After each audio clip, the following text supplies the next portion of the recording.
penghargaan terbaik 1 pendamping PPH inspiratif tingkat nasional, berkesempatan untuk menjadi tim pembinaan diaspora di negara ASEAN.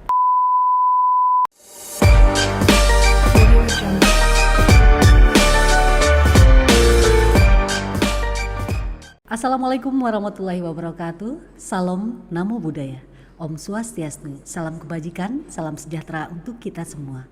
Tabibun, bersama saya Mela Basyar dalam Ngupi, ngobrol seru penuh inspirasi. Podcast kantor wilayah Kementerian Agama Provinsi Lampung.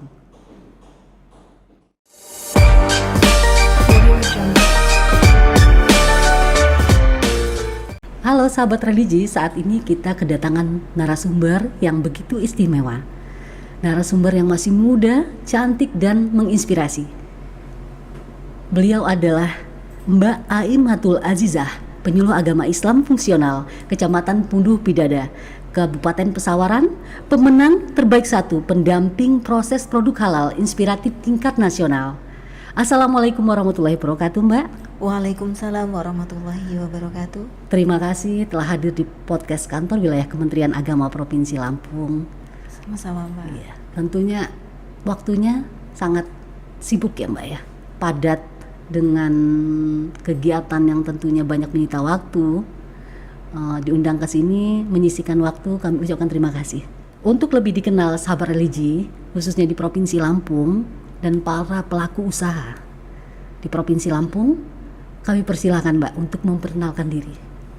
Assalamualaikum warahmatullahi wabarakatuh. Waalaikumsalam warahmatullahi wabarakatuh. Perkenalkan, nama saya Aimatul Azizah, pendamping proses produk halal dan penyuluh agama Islam ahli pertama yang bertugas di KUA Kecamatan Punduh Pidada. Mulai tugas kapan Pak menjadi pegawai negeri sipil? Maret 2022. Maret TMP. 2022? Iya. Terhitung berapa tahun ya Mbak? Sudah ada 1 tahun lebih ya? 1 tahun setengah. Dan telah mendulang prestasi tingkat nasional. Masya Allah Mbak. Alhamdulillah. Menginspirasi. Semoga dapat menginspirasi penyuluh-penyuluh Amin yang ya lain. Rabbal Alamin. Sebelum kita mengupas tentang PPH dan prestasi dan segala macam terkait dengan pelaku usaha Mbak, pendampingan pelaku usaha, perlu diperkenalkan kepada sahabat religi apa itu PPH Mbak dan pekerjaannya seperti apa? Ya. PPH itu merupakan pendamping proses produk halal, di mana kami yang bersentuhan langsung kepada pelaku usaha. Jadi kami mendatangi pelaku usaha mulai dari door to door, kemudian kami bekerja sama dengan lintas sektoral untuk melakukan pendampingan, di mana pendampingan tersebut adalah self declare, pernyataan diri dari pelaku usaha menyatakan diri bahwa ini produknya sudah halal, bahan-bahan yang dilakukan halal dan proses yang digunakan pun halal. Kemudian kami mendampingi dari awal sampai proses awal sampai akhir, kita meninjau, kita memverval pelaku usaha dalam pembuatan produknya sampai terbitnya sertifikat halal. Ya, itu langkah-langkahnya apa saja Mbak? Bisa dijelaskan secara detail biar sahabat religi khususnya pelaku usaha bisa mempersiapkan apa saja yang perlu disiapkan untuk mendapat sertifikasi halal. Langkah yang pertama, kami pasti mendatangi pelaku usaha. Kemudian setelah mendatangi pelaku usaha, kami membutuhkan data, di mana data itu adalah NIB, nomor induk berusaha, dan KTP untuk penyelia halal. Kemudian setelah memiliki NIB, nomor induk berusaha, dan KTP, kemudian kami pendamping PPH melakukan survei atau memverval dari usaha yang dibuatnya. Kemudian pelaku usaha kita dampingi untuk menginput semua yang telah kita dampingi. Jadi untuk melakukan pembuatan produk tersebut kita dampingi dari awal sampai akhir. Kemudian penginputan kami dampingi dari awal sampai akhir. Setelah melakukan penginputan di sistem ptsp.halal.go.id, kemudian melakukan pengajuan kepada pendamping bahwa ini sudah siap di verval. Kemudian kami verval apakah betul bahan-bahan yang digunakan, proses pembuatannya itu betul bahwa itu yang dilakukan oleh pelaku usaha. Setelah selesai verbal, kita melakukan verbal, kemudian kami dikirim ke Komisi Fatwa. Kemudian Fatwa, menunggu MUI. MUI. Kemudian menunggu dari Komisi Fatwa itu, kemudian menunggu sampai terbitnya sertifikat halal yang dikeluarkan oleh BPJPH. Berapa lama kira-kira Mbak dari proses awal hingga diterbitkannya sertifikat oleh BPJPH? Perlu waktu berapa lama agar sahabat religi tahu?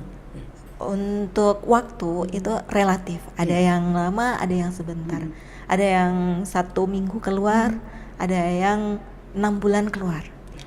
Langkah awal karena kenapa bisa 1 minggu dan 6 bulan? Mungkin untuk pertama kali saya melakukan di sistem si halal. Nah, di situ mungkin pertama kali saya merasa asing dan itu banyak sekali yang belum saya kuasai. Jadi mungkin ada pengembalian ataupun ketidaksesuaian antara alurnya dengan yang terjadi. Karena kemarin waktu yang lama itu belum menyertakan merek bahan yang digunakan. Tadi Mbak menyebutkan MIB dan beberapa persyaratan lainnya. Persyaratan-persyaratan itu kan dikeluarkan oleh lintas sektoral ya, artinya bukan di Kementerian Agama. Itu bagaimana Mbak menjalin sinergi?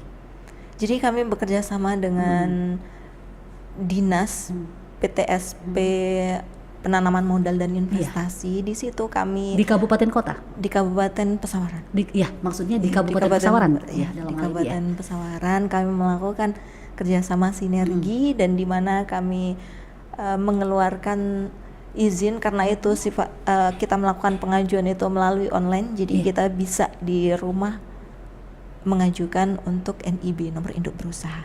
Selain NIB apa lagi Pak yang perlu dipersiapkan yang lintas sektoral sifatnya? Selain NIB nanti untuk pelaku usaha itu ada namanya SPIRT. SPPIRT itu yang kita keluarkan melalui online. Itu melalui oss.go.id.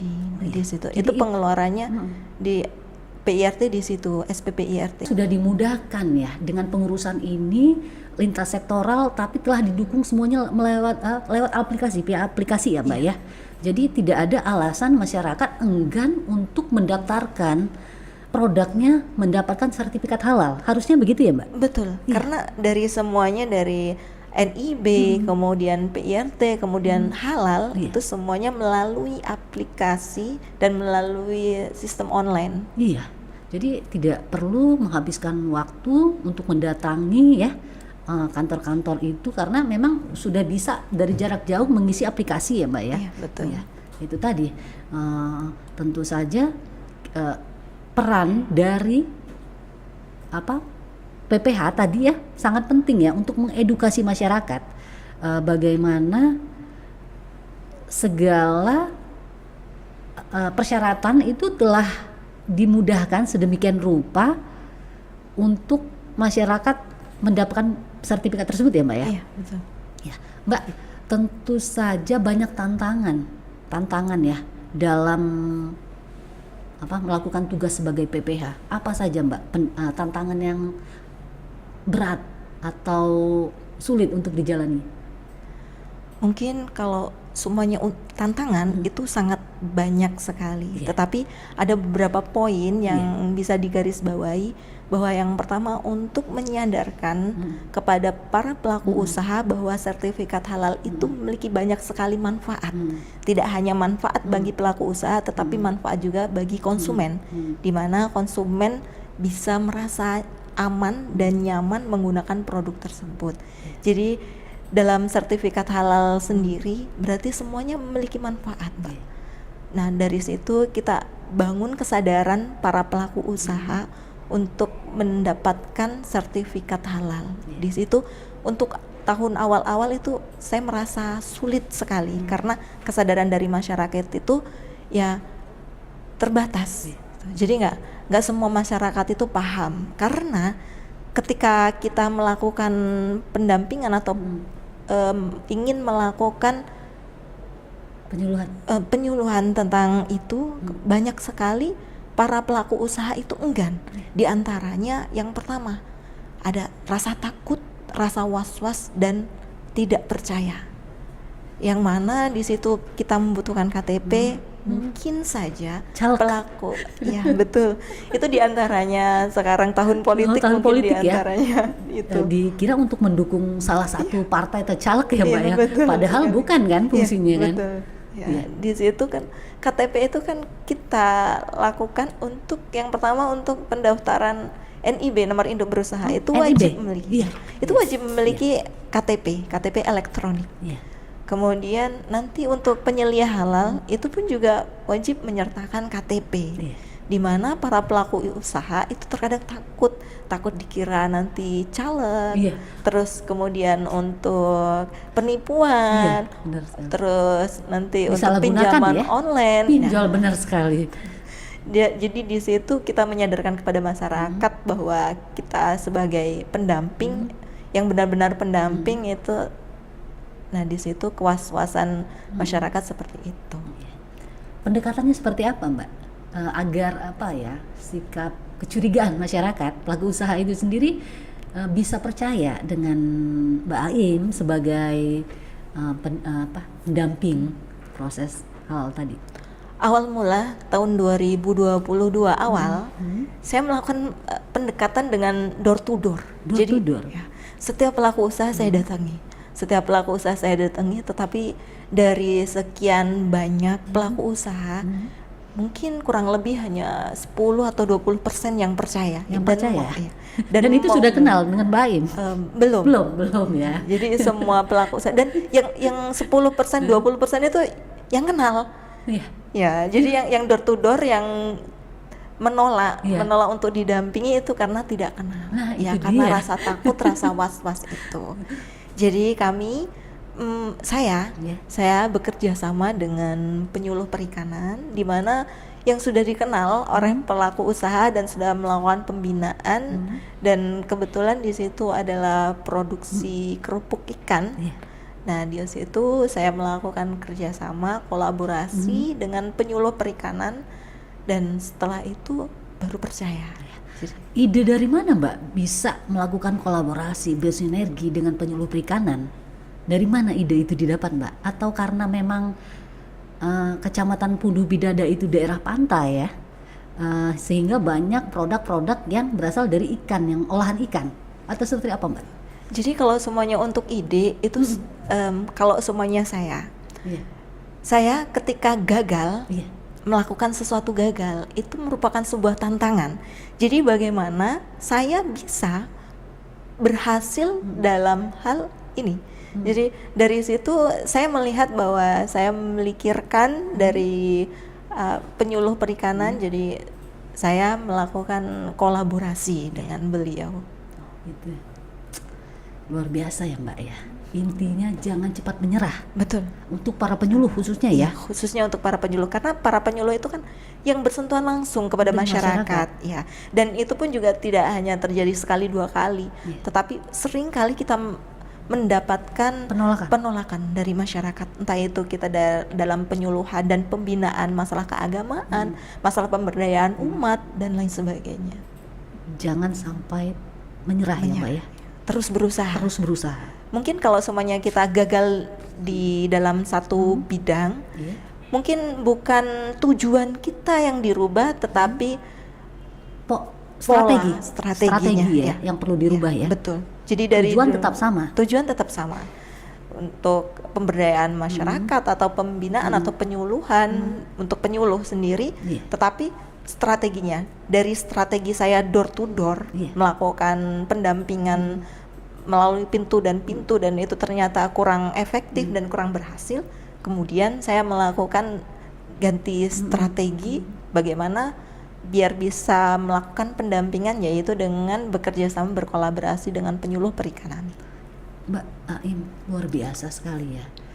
Apa yang mendasari Mbak Aim punya semacam keuletan, punya tujuan yang fokus terhadap suatu tugas Mbak Aim, tusi Mbak Aim ya sebagai penyuluh, hingga bisa meraih penghargaan baik tingkat provinsi maupun nasional. Dasar Mbak. Dasarnya itu sebuah motivasi. Iya, apa Sebuah motivasi? motivasi dari orang-orang sekeliling saya, dari keluarga saya, kerabat saya, teman-teman penyuluh, kemudian motivasi dari guru-guru saya, Iya.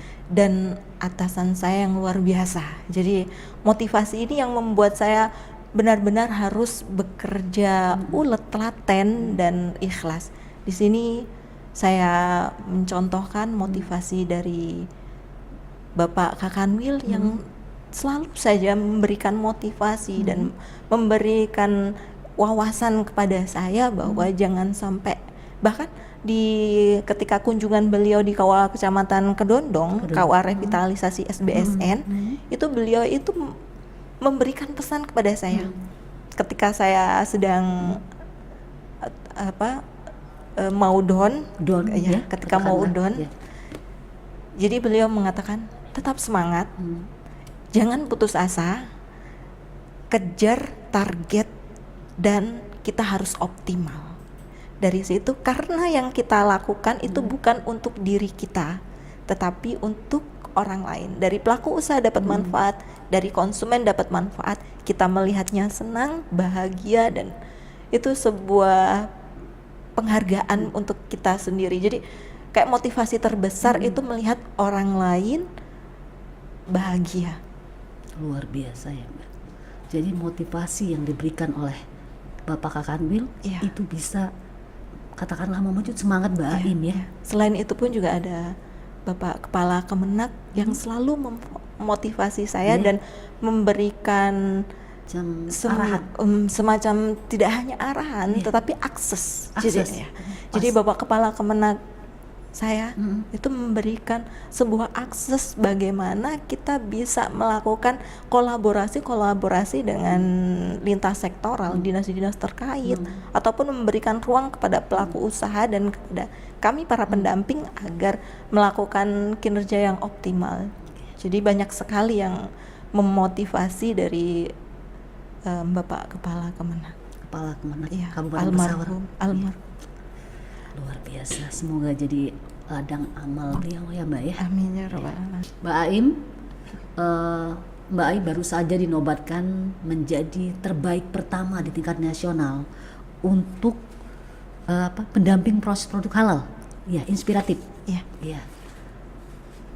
Apa kiat-kiat Mbak, langkah-langkah Mbak bisa meraih itu? Tentu bukan tujuan utama di awal ya Mbak ya. Saya bisa memenangkan sebuah katakanlah seleksi atau perlombaan, tapi kan keikhlasan Mbak tadi, keuletan Mbak Aim, fokusnya Mbak Aim, kerja kerasnya Mbak Aim yang bisa mengantarkan itu. Jadi awal mula itu saya tidak tahu ada penilaian itu. Jadi saya hanya melakukan pendampingan itu hanya ingin melihat pelaku usaha itu mendapatkan manfaat dari sertifikat halal. Pada tahun 2020 saya mendampingi, memberikan rekomendasi atau mendampingi para pelaku usaha. Itu ada sebuah program dari Kementerian Agama untuk 3 kabupaten, yaitu kabupaten apa saja Mbak? Bandar Lampung, Pesawaran, dan Pringsewu. Iya. Di situ Pesawaran itu mendapatkan kuota 10 pelaku usaha yang mendapatkan sertifikat halal gratis. Nah, di mana di situ saya memberikan 10 nama. Sedangkan yang mendaftar yang menginginkan sertifikat halal itu sekitar 15 pelaku usaha. Dan di situ otomatis 5 orang itu tidak masuk dan tidak mendapatkan sertifikat halal. Nah, kemudian ketika tahun 2021 ada seseorang, beliau adalah memiliki pondok pesantren dan dengan usaha untuk kemandirian pesantren tersebut melakukan industri yaitu keripik. Nah, di situ meminta pertolongan sama saya untuk mendaftarkan sertifikat halal. Nah, di situ beliau sudah melakukan untuk mendaftarkan yang reguler dengan mendatangi LPPOM, kemudian mendaftarkan untuk akun, pembuatan akun, dan kemudian ada beberapa catatan yang beliau tidak sanggup. Oh ya, yang harus dilengkapi ya, Iya. Mbak, persyaratan itu Iya. ya. Nah, setelah beliau tidak sanggup untuk melengkapi persyaratan, kemudian meminta tolong kembali kepada saya. Kemudian saya mencoba untuk melakukan pendampingan. Itu pertama kali saya melakukan pendampingan dengan sistem self declare ini. Karena sebelumnya tahun 2020 itu secara manual. Jadi bukan masih secara manual ya, tahun 2020. Ya, 2020 masih manual dan itu belum memakai sistem. Kemudian saya melakukan pendampingan itu kurang lebih Maret 2022 saya pertama kali melakukan pendampingan karena di situ masih banyak sekali yang referensi yang belum saya dapatkan. Jadi kurangnya pengetahuan saya dalam pengajuan sistem. Di situ bulan April pengajuan saya tertolak karena ya karena ada beberapa bahan di mana bahan itu ketika setelah melakukan pengolahan itu harus mencantumkan sertifikat halal. Misalkan tepung terigu harus mencantumkan sertifikat halal. Kemudian minyak harus mencantumkan sertifikat komponen halal. yang ada untuk pembuatan produk tersebut harus ada harus masing-masing ada sertifikat halalnya, Mbak Iya, ya. betul. Selain bahan-bahan alami yang memang asli Dari alam ya. dari alam. Nah, seperti itu. Setelah itu saya melakukan penolakan bulan April. Dan dari penolakan itu saya merasa kembali tertantang. Bagaimana biar pengajuan ini tidak tertolak. Kemudian setelah itu saya ajukan kembali. Setelah saya ajukan kembali itu baru satu, Mbak. Baru satu pengajuan itu selama itu. Kemudian bulan Juni, nah di situ Pak Kanwil menyapa penyuluh agama Islam dan beliau berjanji akan memberikan reward dan itu pun juga tidak disebutkan reward seperti apa. Jadi kami terus dan beliau mengatakan bahwa ini bukan untuk kita. Jadi semua ini Pak Kanwil berpesan bahwa ini untuk kemaslahatan umat, untuk pelaku usaha dan untuk konsumen. Semuanya terjaga. Nah, dari situ saya mulai termotivasi, bukan dari rewardnya. Ya mungkin reward mungkin ada, tetapi sebagian kecil ya. Nah, dari situ saya termotivasi bagaimana saya ketika bisa melakukan input itu biar pelaku usaha tidak hanya satu, tetapi banyak pelaku usaha yang bisa mendapatkan manfaat tersebut. Benar sekali. Kemudian saya mendampingi 25 pelaku usaha. 25? Iya, dari 1 ke 25. Dan di situ yang saya jelaskan bekerja sama dengan penyuluh perikanan. Butuh berapa lama tadi? Dari 1 ke 25? Butuh waktu berapa lama? 1 bulan. 1 bulan? Ya, kurang lebih 1 bulan. Kemudian setelah itu tanggal 19 Agustus 2022, kemudian Pak Kanwil memanggil dan memberikan sebuah penghargaan dan itu bagi saya itu sebuah di luar ekspektasi bahwa saya tidak membayangkan bahwa bakal mendapatkan penghargaan dari kepala kantor Kementerian Agama Provinsi Lampung. Betul sekali, Masya Allah. Jadi di situ saya tidak bisa mengungkapkan bagaimana speechless ya, speechless. Jadi saya benar-benar nggak bisa berkata apa-apa. Itu benar-benar di luar ekspektasi saya. Terbayangkan pun tidak ya, Mbak? Iya, benar-benar tidak terbayang. Jadi di situ yang saya katakan bahwa ketika kita ikhlas mungkin di situ mendapatkan banyak penghargaan tersebut. Itu poin, Mbak. Ya, betul. Poin.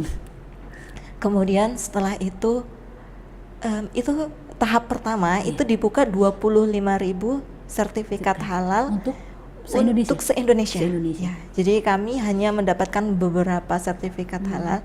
Kemudian ada beberapa yang belum melakukan pendampingan, belum mendapatkan sertifikat halal. Kemudian dibuka kembali tanggal 24 Agustus sampai tanggal 31 Oktober itu dibuka kembali dan diperpanjang kembali itu pada Sehati tahap 2. Dan di situ lagi dan lagi saya tidak bisa berkata-kata bahwa lagi dan lagi Pak Kanwil memberikan penghargaan yang dan kedua kalinya. Dan di situ sebelumnya itu apa ya pokok terharu. Benar-benar terharu bahwa sebagai Kak Kanwil, pejabat yang sangat sibuk bisa menghargai sedikit sekali ini menurut saya sedikit sekali yang bisa saya lakukan untuk Kementerian Agama, untuk membawa Kementerian Agama. Sedikit menurut Mbak Ain, Betul. tapi menurut yang lain, orang yang di luar sana yang telah Mbak bantu, pelaku usaha, masyarakat kecil, itu sudah luar biasa Mbak Ain. Kemudian setelah saya mendapatkan penghargaan dari Pak Kanwil, kemudian dan didukung juga oleh Bapak Kepala Kemenak Kabupaten Pesawaran, dan dari situ mulai kami melakukan kegiatan-kegiatan, yaitu kita beberapa kali mengadakan kegiatan bazar halal. Bazar halal? Iya, di Itu lingkungan kantor Kementerian Agama Kabupaten Pesawaran. Pesawaran. Jadi setiap kali ada suatu kegiatan acara, jadi kami mengumpulkan komunitas halal. Jadi Komunitas kita halal. Ada komunitas halal komunitas di halal Kabupaten di Pesawaran? Kabupaten Pesawaran. Tetapi mungkin kalau sekarang udah semuanya udah halal. Sudah halal ya Iya, Mbak ya? iya. Mungkin Karena mungkin yang ada dicari masyarakat yang pertama kan halal. Iya, betul. Betul. Masyarakat udah lebih cerdas dalam memilih produk, apalagi yang berkaitan dengan makanan ya. Iya, betul. Dan di situ dalam acara-acara tersebut kami memanggil pelaku usaha untuk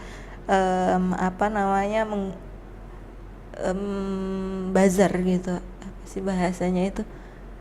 Ya, bazar. Bazar halal di situ. Bazar Jadi halal. jadi kami setiap kali ada kegiatan, makanan yang disajikan atau produk-produk yang disajikan bahwa itu semuanya halal. Halal.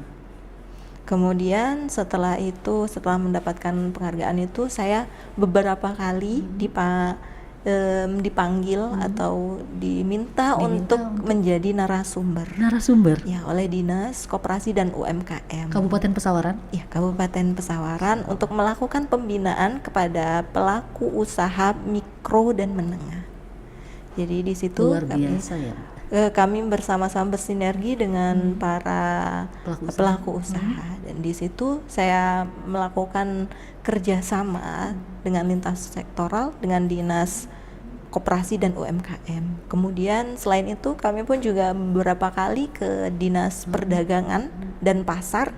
Di situ kami meminta izin untuk melakukan pendampingan kepada para pelaku usaha yang dimana pelaku usaha tersebut berjualan di pasar. Kemudian setelah itu bekerja sama dengan Dinas Kesehatan untuk pembuatan SPP IRT untuk melakukan pendaftaran PIRT. PIRT. Ya. Bisa dijelaskan apa itu PIRT? PIRT itu suatu izin usaha yang dikeluarkan oleh Dinas Kesehatan terkait kesehatan dari pangan tersebut, industri rumah tangga.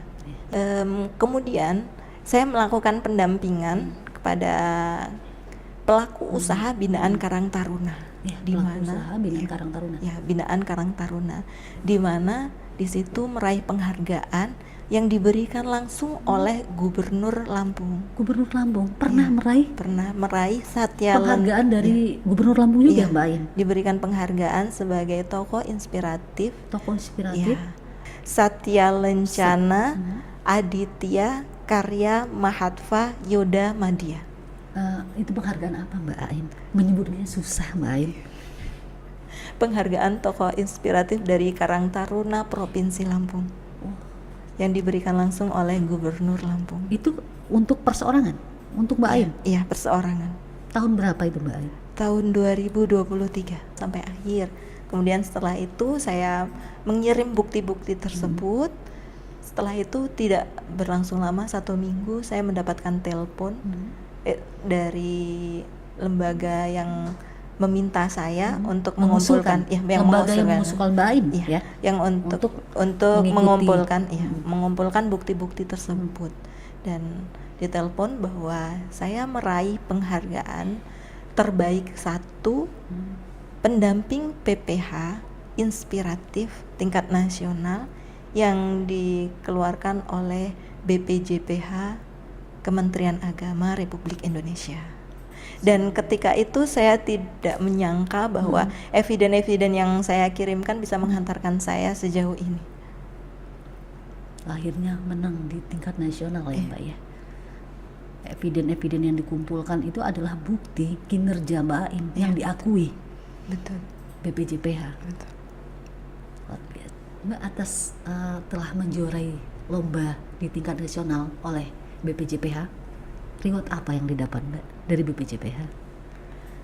Saya ucapkan terima kasih kepada BPJPH, Kementerian Agama Republik Indonesia, yang telah memberikan kesempatan kepada saya untuk mengeksplor apa yang bisa saya lakukan, dan alhamdulillah bisa berkesempatan untuk menjadi tim pembinaan diaspora di negara ASEAN.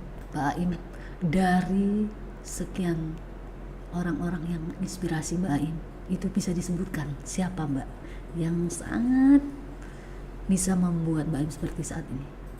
Berpengaruh, sangat berpengaruh, bisa membuat Mbak Aim hingga di titik ini.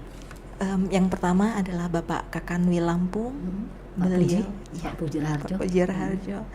Jadi dengan kepemerintahan beliau, dengan kepemimpinan beliau, saya sangat merasakan sebuah perubahan besar di diri saya dengan memberikan sebuah penghargaan, di mana saya sebutkan adalah penghargaan yang pada saat di tahap 1, kemudian motivasi dan pesan-pesan yang diberikan kepada saya, kemudian pemberian penghargaan pada tahap kedua, kemudian banyak sekali yang beliau lakukan untuk memotivasi kami para penyuluh agama Islam.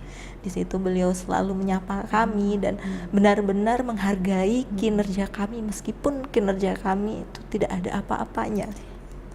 Kemudian yang kedua ada Bapak almarhum, semoga saja menjadi amal jariah almarhum Bapak Kepala Kementerian Agama Kabupaten Pesawaran, Pak Wasril Purnawan. Jadi beliau dari pertama kali saya menjadi keluarga besar Kementerian Agama Kabupaten Pesawaran. Saya selalu dibimbing dan dibina dan dimotivasi oleh beliau, diarahkan. Kemudian beliau sangat konsen sekali terhadap kemaslahatan umat. Jadi setiap kali yang saya lakukan selalu didukung oleh beliau. Kemudian selalu diberikan apresiasi dan penghargaan oleh beliau, dan bahkan diberikan akses untuk bekerja sama dengan dinas-dinas terkait. Kemudian diberikan akses untuk melakukan bazar halal untuk menguntungkan para pelaku usaha, di mana saya diberikan fasilitas untuk dapat berkolaborasi dengan semua pihak. Saya diberikan fasilitas untuk bisa memberikan pelatihan kepada para penyuluh agama Islam yang menjadi pendamping PPH. Semoga bisa menjadi amal jariah. Amin ya rabbal alamin. Mbak, apa yang ingin Mbak sampaikan kepada teman-teman penyuluh di Provinsi Lampung khususnya dan di Indonesia, Mbak? Seluruh penyuluh. Untuk para penyuluh seluruh Indonesia dan khususnya untuk para penyuluh Lampung dan terkhusus Pesawaran, semua kinerja itu tidak akan untuk para penyuluh, seluruh penyuluh, kinerja yang terbaik, kinerja yang baik itu bukan dari kinerja masing-masing, tapi bagaimana kita bisa berkolaborasi dengan pihak-pihak lain. Kemudian apabila kita melakukan sesuatu itu dengan keikhlasan, maka puncak tertingginya adalah kun fayakun. Semuanya itu bisa terjadi. Dan saya berpesan kepada diri saya sendiri dan semoga saja bisa untuk semua penyuluh bahwa keikhlasan itu adalah abadi. Jadi semua yang ikhlas itu abadi. Tetapi ketika kita orientasinya adalah ikhlas, maka semuanya abadi. Kita bisa dikenang ke semua orang atas tindakan-tindakan kita, kinerja kita, perbuatan kita. Tetapi apabila kita melakukan semua pekerjaan orientasi dengan harta benda ataupun uang, itu tidak akan abadi. Yang abadi adalah keikhlasan. Baik Mbak Aim, terima kasih atas kehadirannya di podcast Kantor Wilayah Kementerian Agama Provinsi Lampung. Terima kasih telah membersamai kami dengan pengalaman, dengan motivasi yang sangat menginspirasi kami semua. Terima kasih Mbak Aim, semoga ke depan makin sukses, makin berkiprah, makin bermanfaat untuk kemaslahatan umat. Sahabat religi, terus saksikan Ngupi, ngobrol seru penuh inspirasi. Podcast Kantor Wilayah Kementerian Agama Provinsi Lampung. Jangan lupa like, comment, and subscribe. Terus saksikan kami dalam episode selanjutnya, tentu saja dengan topik yang tidak kalah menarik. Terima kasih atas perhatiannya. See you. Assalamualaikum warahmatullahi wabarakatuh.